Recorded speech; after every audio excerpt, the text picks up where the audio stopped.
one can learn the art of branding and brand management from the Prime Minister. She was very witty, she was very logical, very substantive, very attacking. Today's politics, the way it is being practiced by a few leaders in Assam, is a politics of threat, intimidation, of bullying. Present BJP is trying to turn Indian democracy into a Chinese-style authoritarian state or a Russian-style oligarchy.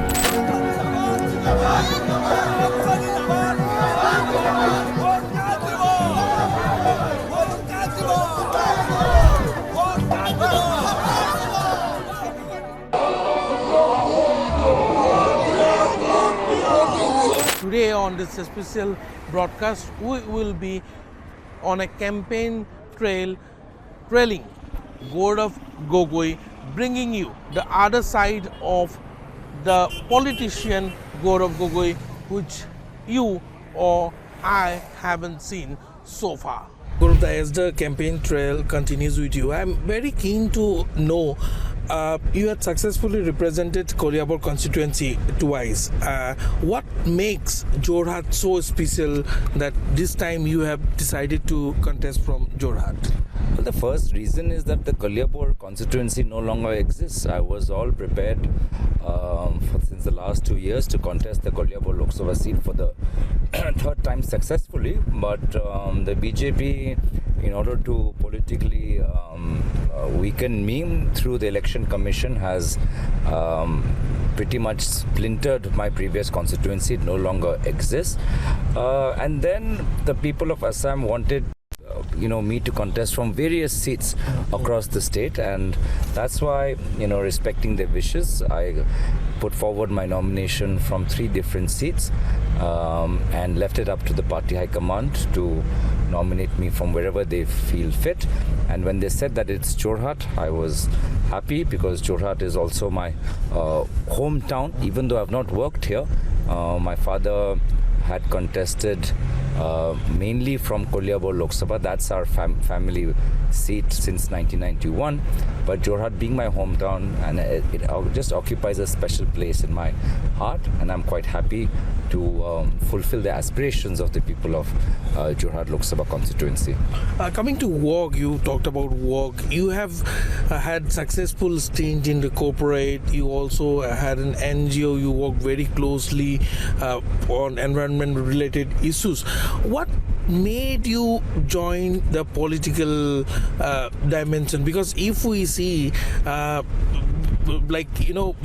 family is not into very much family kind of thing, but you decided to join the footsteps of your late father, respected Tarun Gogoi. I think from an early age I was quite observant of the inequality that exists in India, where the rich are few and the poor are many, and just how there's such a lack of opportunities for people from economically weaker sections to do better in their lives, for various educational, economic reasons and social structures. And I think that's why, eventually I joined the field of politics. I believe in a society which is equitable, where everyone has access to quality healthcare, quality education, where everyone who is employable gets a good living wage, gets employed, and every state of India and every nook and corner of every state progresses. So, I think that's what my aim is, to create a much more equal and just society. You are busy with at least 10 to 15 meetings daily. How are you unwinding yourself from the political chaos? There are a lot of things going on as far as this election are concerned. How are you, relaxing, and what are the best way that you go for when it comes to unwinding yourself from the tiredness? Well, I try to sleep as much as possible, because there's absolutely no other time to do anything else which is, even remotely related to entertainment. We often skip meals, we often have late dinners. So the only thing to recharge your body is at least try and get in as many hours of sleep as possible. And for me, I always try to reflect on why am I in politics in the first place, because this is a time where where everybody is just talking about a person, and everybody's who loves you is around you, and everybody's so supportive and enthusiastic, and that can become sometimes overwhelming. All this can really feed your ego, and you forget that you are here as a public servant, that you are here with a sense of duty for the country, to work for the betterment of your state.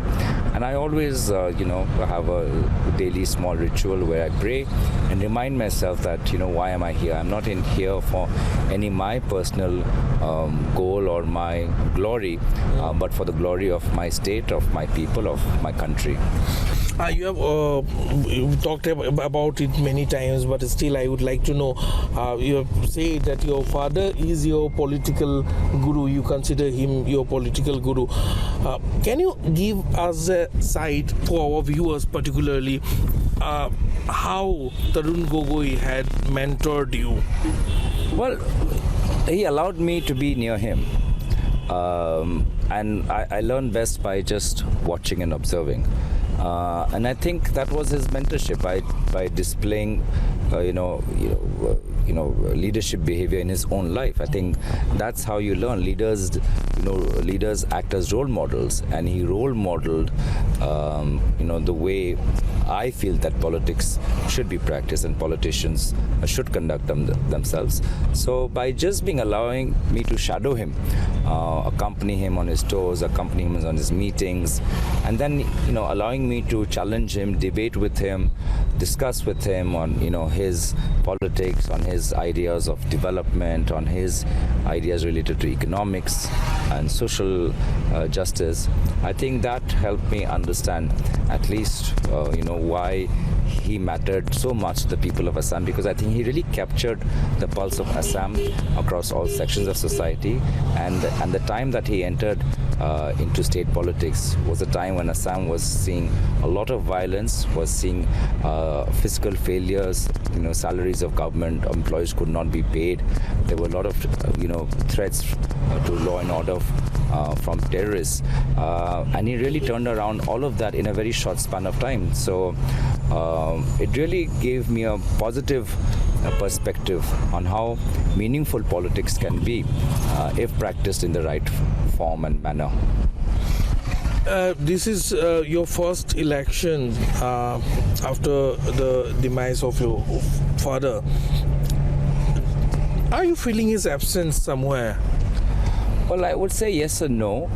Yes, of course, I do. When I do find myself that faced with a question in my head, then I would like to have relied upon his knowledge and his wisdom and his experience. But then I imagine what would he have said, having known him for so long. Had I asked him this question, what would he have said? And somehow my gut and my consciousness kind of reflects what he would have actually said if he was with me and alive today. And I said no, because the people of Jorhat, I think one of the reasons they've really come out in huge numbers in our rallies, in our crowd, and they're just so enthusiastic. Even areas where our organization was not as robust as it used to be, the people have just come out, and veteran Congress people, new youngsters, they all have come out. And I think a large aspect of that is the goodwill of the people of Jorhat towards my late father, because Jorhat was his hometown. How do you see the current political scenario in the state compared to the days in the past? Well, I think today's politics, the way it has been practiced by a few leaders in Assam, is a politics of threat, intimidation, of bullying, of misrepresentation. Right now, the BJP workers are going door to door distributing forms which are actually just surveys, but telling the people of Assam, misleading them by saying that these forms are meant to give them government benefits, and we know that no government benefits can be given when the model code of conduct is in place. But through this, the BJP workers are getting valuable information which is private, such as Aadhaar card numbers, and we have now the Data Protection Act in place. And I think, if somebody were to challenge the BJP that how are you collecting these Aadhaar card numbers, which are very secure data, I think they would be liable for a big penalty if taken to the court. But this is just the tip of the iceberg of how they are using the politics of misrepresentation and fake news. At the same time, politics of intimidation, the way journalists in Assam are intimidated, the way we see in SBI electoral bonds that corporate India was intimidated, the way we are seeing political parties across the India lines being intimidated. This is a party which started on the plank of development, then contested the last election on patriotism, and now is just practicing the politics of a street thug by using income tax and ED as a way to oppress anybody and everybody who has an independent voice. In Assam, for the youths, what vision would you like to share for the youths particularly? Well, I would like democracy to be reignited. Young people have the right to speak their mind, and right now young people are not being allowed to do that. And what good is youth if you can't have an independent voice, if you can't have a voice of reason, a voice of criticism, a voice of constructive feedback? Then what good is youth for? So I feel that it's very important for democracy to be rekindled. I don't believe that young people should subscribe to one ideology. They should subscribe to any ideology they seem fit. But at the same time, they should have the ability to express their ideas, whether for the government or against the government, in an open platform. And they should be allowed to engage with any political parties. It is their right. Unfortunately, many college students in Assam are forbidden to protest against a law that the government has imposed, the Citizenship Amendment Act. They are threatened with jail. I mean, I think it's absolutely ridiculous when it is the fundamental right in a democracy of citizens to protest in a free, in a peaceful manner. But even that basic right to protest is being taken away. And in many cases, students are forbidden to come to Congress rallies. Their college principals reprimand them, and it's just unbelievable the way this government, the BJP, the present BJP, is trying to turn Indian democracy into a Chinese-style authoritarian state or a Russian-style oligarchy. I think we don't want India to be China. We don't want India to be Russia. We want India to be India. And I think that's what we are telling the young people. As you are talking about the youngsters, I would like to know where you did your schooling and basic education profile. Well, I did my master's in public administration from New York University. I've worked for a couple of years in corporate sector in corporate India in Mumbai. I worked for maximum number of years in my professional life in the NGO sector. And prior to that, my university, I did engineering in Delhi with a BTech in electronics, and before that, again, my school was in Delhi also. Are you in touch with your friend circle from school days particularly? I think school, yes, because particularly in Delhi, you just end up spending, at least in my era, close to 12, 13 years in the same class. So your friends that you make in kindergarten remain with you till you pass out of high school.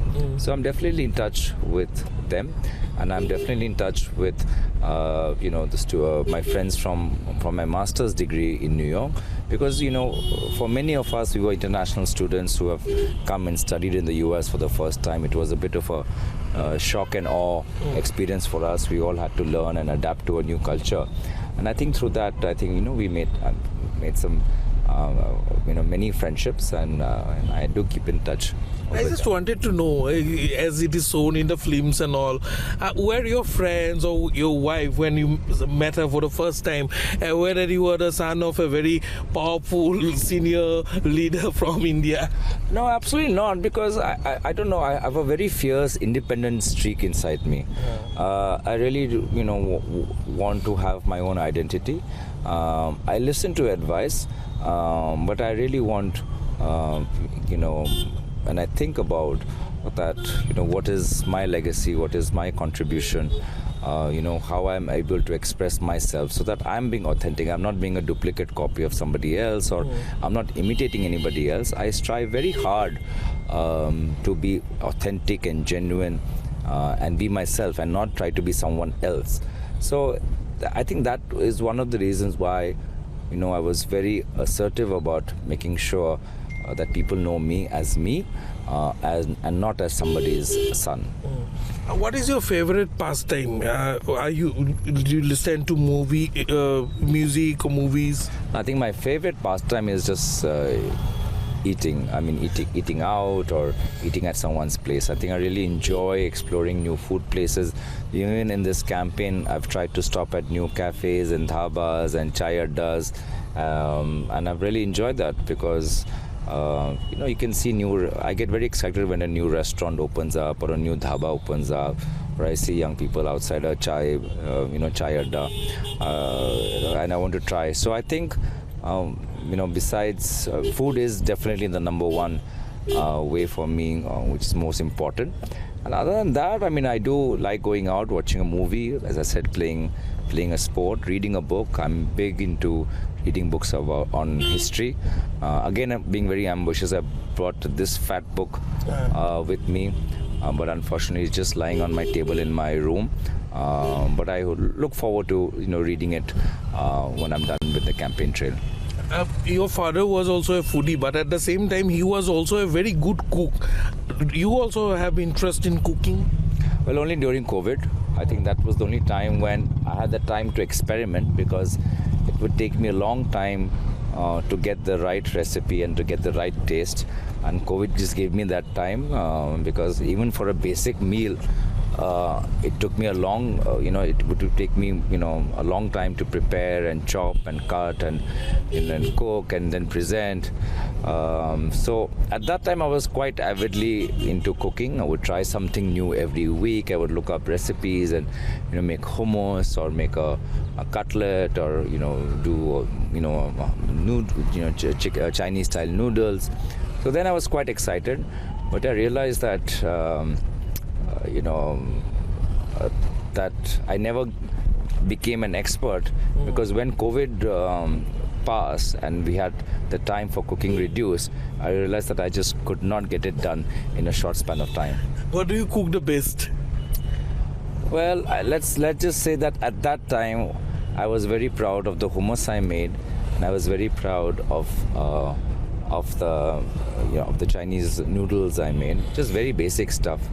I think I did a good job with chicken tikka, but again it just took me far too long to marinate, to let it simmer and make it in the oven. But when my wife cooks, I do enjoy cleaning up after that. It's at home as much as possible. After my wife cooks, I try and wash the dishes. Who's the boss at the house? There's no boss as such, but as I said, we like to keep it as a team, So there's no boss, there's no hierarchy. We rather be a team, be equals, and therefore share the work equally and have free time both together as well as independently. From the opposition, immediately I would have to first say that I feel that the Prime Minister is extremely good in marketing a personality and an image and branding. And I think, one can learn the art of branding and brand management from the Prime Minister. But at the same time, a Prime Minister needs to be much more than a brand and an image. And unfortunately, I feel that, we've just been restricted to an image and not, true leadership. in the way that Indian people deserve and Indian society deserves. But I also, from the opposition space, I really admire the late Foreign Affairs Minister Sushma Swaraj, just for a fierce rhetoric, but for her amiable nature. She was amiable across the party lines, but at the same time, as leader of the deputy lead or leader of the opposition in the UP era, she was a fierce critic of the government, but never then stooped, too low in a political rhetoric. She was very witty. She was very logical, very substantive, very attacking, but at the same time maintained decorum and dignity. And unfortunately, I don't see that in the Prime Minister's rhetoric. The way he mocked Mamta ji in Bengal when he said Didi oh Didi, the way he mocked a female MP in Rajya Sabha when he compared her to Suparnakha, the way he talks, in his previous election rallies about 50 crore girlfriend. I mean, as I said, you can learn image and brand marketing from Prime Minister, but that's all. And unfortunately, the dignity of the chair has been reduced to a great extent because of his rhetoric. Thank you for talking to us. This conversation will continue, but right now we have reached a location where the campaigning is on, and we are on the campaign trail with Gaurav Gogoi here in Jorhat constituency, one of the hot seats as far as these elections are concerned. The elections of 2024 are concerned. Jorhat is a hot seat, and today we are trailing Gaurav Gogoi.